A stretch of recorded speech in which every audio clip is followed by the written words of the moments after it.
long term, I see the Bitcoin price higher, much higher. And that's because of the debasement of the currency, every single currency that's being measured against it. The only one that isn't debasing as rapidly as gold, But look, Bitcoin's a better version of gold. It's not even close. It's such a better version of gold. I know people like to wear gold and they like to, have it in jewelry. And there are definitely use cases for it, and there, there's utility for it, clearly, obviously. But there's different utility for Bitcoin, and I think that there as a base layer, there are going to be a lot of things built on Bitcoin, second, third layer. And they're going to be important to the financial system. Bitcoin will keep rising while everything around it weakens. And that's because it's not riding the system. Instead, it's taking the role fiat currencies can't hold on to anymore. That's the latest word from James Lavish, chartered financial analyst, a finance educator, and the managing partner of the Bitcoin Opportunity Fund. Over time, Bitcoin gains strength, not because it follows trends, but because every notable currency continues to lose value. Inflation keeps eroding purchasing power, and the system that prints money without limit offers no real protection. Gold has held up better, but Bitcoin offers something gold can't. It's easier to store, faster to move, and doesn't depend on physical custody. Gold still has value in tradition and ornament, but Bitcoin was built for a world that runs on code and networks, and that is the future. Those paying attention are already adapting. Those who wait may not get a choice. Make sure to stick around until the end of the video, as James Lavish shares more exciting Bitcoin outlook we can look forward to.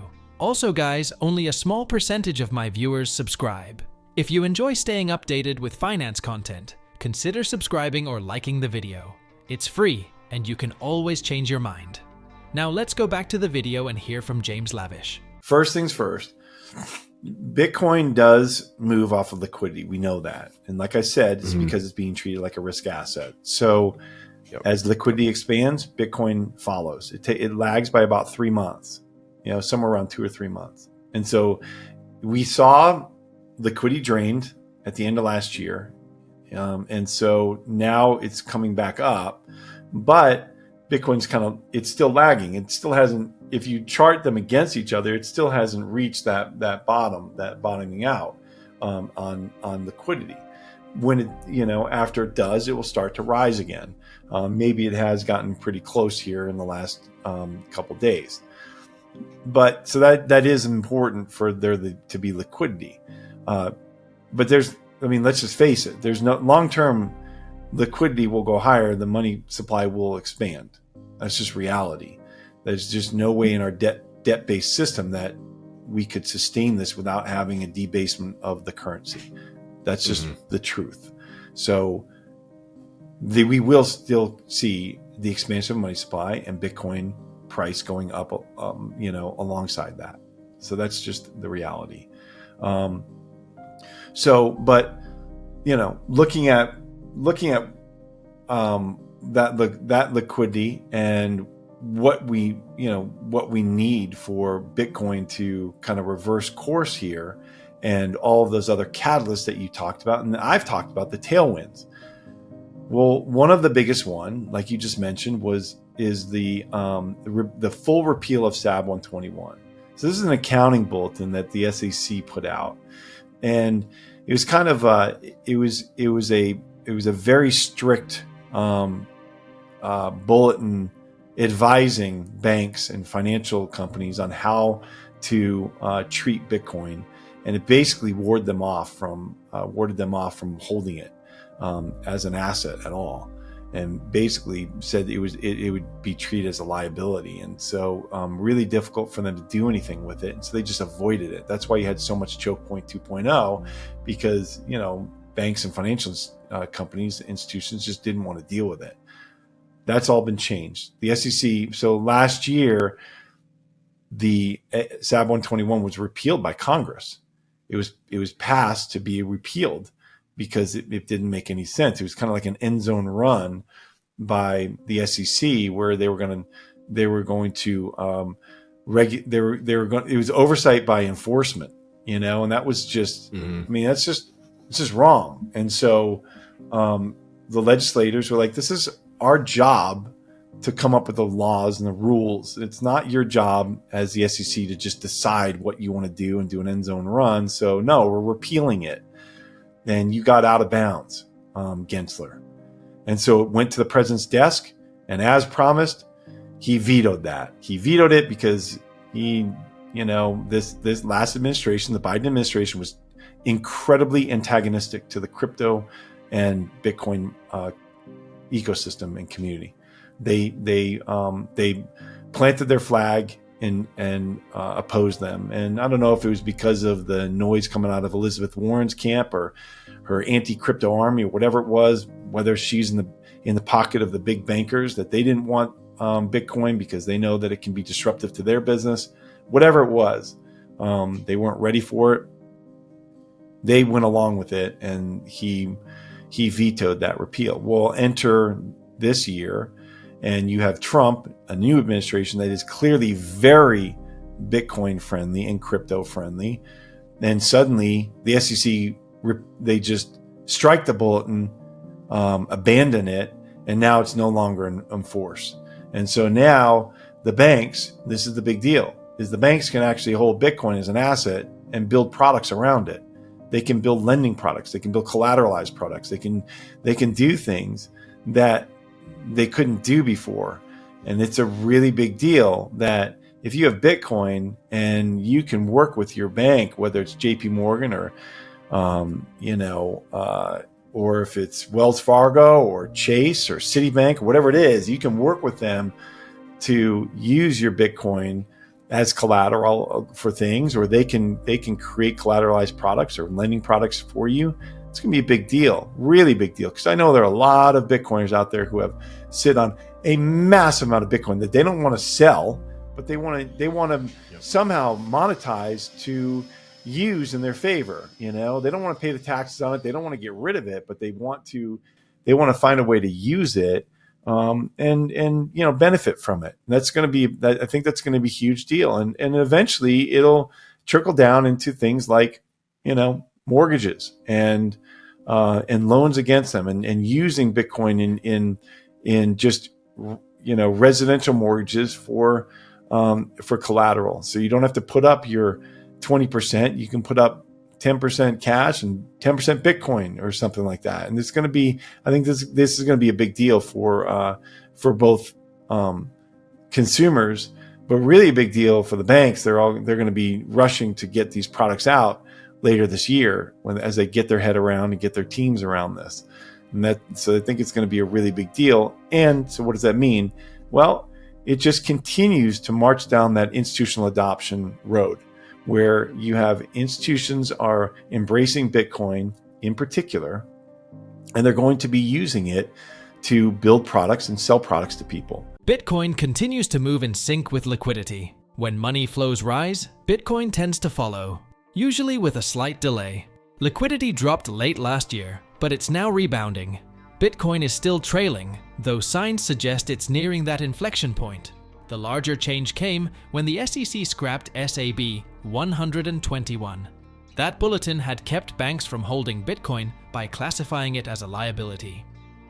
With the bulletin gone and a more crypto-friendly administration in place, banks are now cleared to treat Bitcoin as an asset. This opens the door to lending, collateralized products, and broader integration with traditional finance. For Bitcoin holders, this is a win. They can now access their holdings without selling, using them for loans or credit without triggering taxes. Banks, seeing the opportunity, are preparing to roll out products that treat Bitcoin as legitimate collateral. This marks the beginning of Bitcoin's real role inside the system, not outside of it. Now let's go back to what James Lavish has to say. For the viewers who don't realize this, Tether is currently, I think, the 6th largest buyer of U.S. Treasuries in the world. So wow, it's crazy. So why would it be doing that? Well, it's doing that because it wants to peg itself to the U.S. dollar, and so and again, why would it do that? Because people around the world want access to dollars, and one of the ways they can get access to dollars is through stablecoins. They can get on these platforms and buy the stablecoin on that platform. Another reason for it is that when you're on those platforms, you're looking for a little bit of yield with your idle cash. And how do you do that? Well, you buy your stablecoin with it, and that's what you're looking for, to have the liquidity that is pegged to the dollar rather than whatever your currency is that you can be buying Bitcoin with or the other cryptocurrencies with. So really important for people to understand that dollar dominance is predicated on the U.S. retaining retaining the U.S. Treasury as a global reserve asset. So people need to be buying treasuries. How do they do that? Well, if they're buying stable coins that are pegged to the dollar, they're going to might be buying T-bills and treasuries. And so they know this. So that strengthens the position of the treasury, that you continue to have these stable coins buying these treasuries, which stabilizes the dollar, because people aren't trying to get away from treasuries, which means that they don't need dollars. Well, the world needs dollars. And the easiest way to do that is to have treasuries, because you can turn the treasuries into dollars. Now you go to the BRICS. Well, the BRICS don't want to own treasuries because they saw what happened to Russia. We made a monumental, catastrophic mistake strategically when Biden shut off Russia from the SWIFT network, so they couldn't use the settlement network, and then for cross-border transactions, and then they also seized their treasuries.